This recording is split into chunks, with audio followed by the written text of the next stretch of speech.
Hello, welcome back to another video in this series.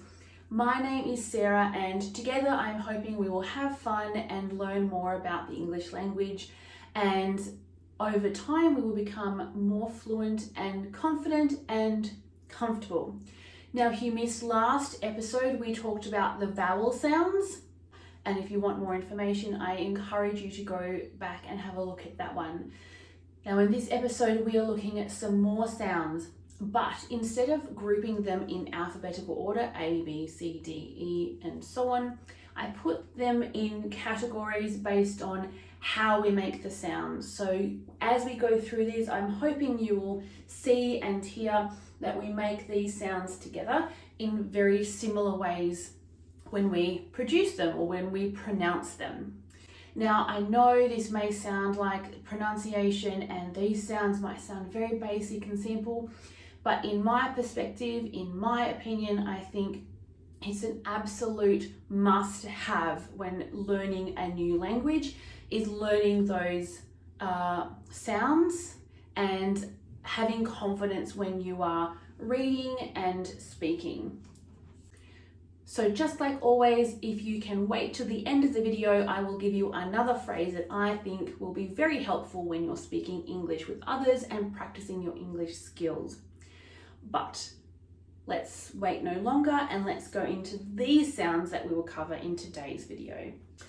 So as usual, we have all of our letters listed over here. I've written them in both uppercase and lowercase, so you have a bit of an idea as to how they might look. And we will talk about the sounds that they usually make, and we have some examples behind me. Now remember, I say usually because there are quite a few exceptions in the English language, and we can cover those in future videos, but let's look at what they normally sound like today. So our first letter is the letter P. The letter P usually makes a P sound, P. Now our examples are P as in pig, pig. We also have pan, P, pan. We have pen, pen. You also hear the sound P in the word paper twice, 2 times, paper, paper, paper. And finally, our last example is the word pencil, pencil. So that is the sound P. Pig, pan, pen, paper, and pencil. Now, our next letter is the letter B, and the letter B usually makes the sound B, B. Now let's look at our examples behind me. We have B that you hear in the word ball, ball. We have boy, boy. Bag, bag. Bottle, bottle. And finally, bed, bed. So that was the sound B, this one right here. Our next letter is the letter T, and the letter T usually makes the sound T, T. Now our examples behind me are table, table. We have truck,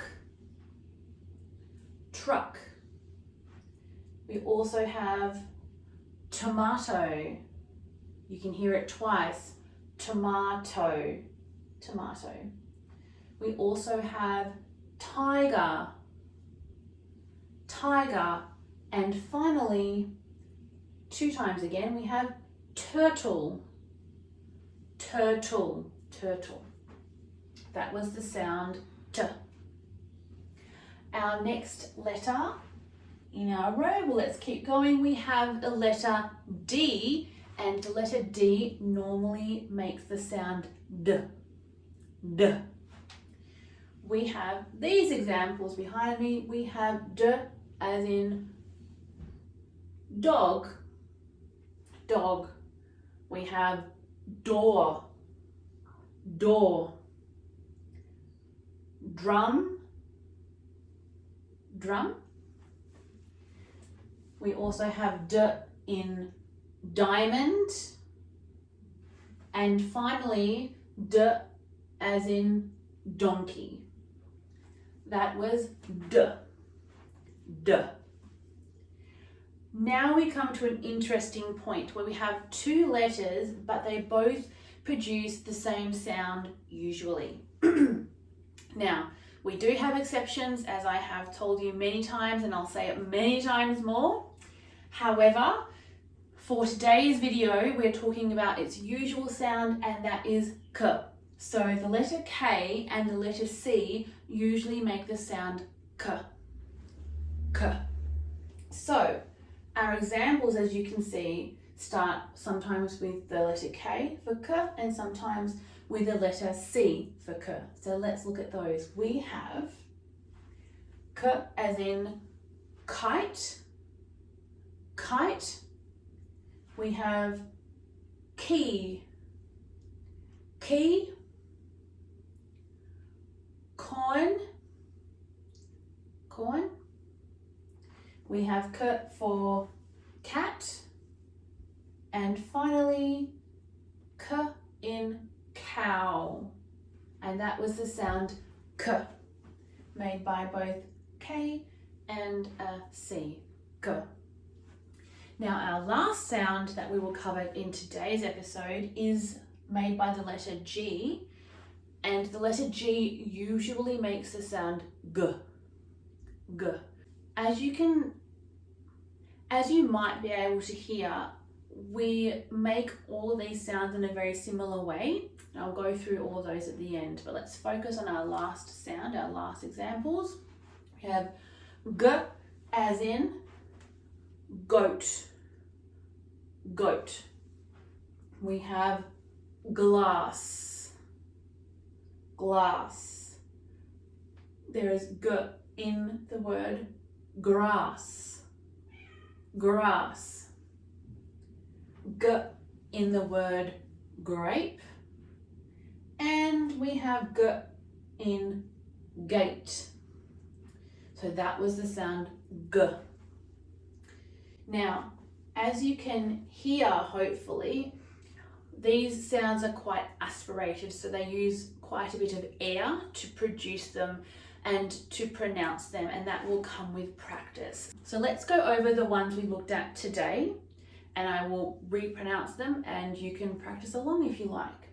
So we have p, pig, b, ball, t, table, d, dog,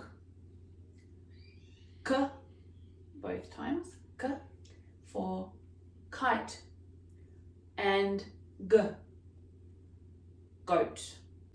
So these were the sounds that we were covering today, and we will cover the rest of the sounds of the English alphabet in the future videos. Don't forget, we will also be covering other things like types of words, sentence structure, sentence types, common mistakes, lots and lots of things to look forward to. Now, as promised, I did say I was going to include a phrase that I think will help you in your conversational English speaking, and in this video it's the phrase hang in there. Now the phrase hang in there, if you've heard it before and you don't quite know what it means or how to use it, it simply means to keep on trying and to not give up. So if you're speaking with somebody and they're feeling stressed or a little bit sad, or maybe they look like they're tired out and wanting to give up, you might say to them, don't worry, just hang in there. That's a nice phrase you can add into your sentences when you're conversing, when you're talking with other people. So please hang in there with your practicing. I'm right here along with you as we practice and learn together. Again, if you have any other ideas, please pop them in the comments and I would love to hear about them all. But for now, my name is Sarah Thank you for watching and I'll see you in the next video. Bye!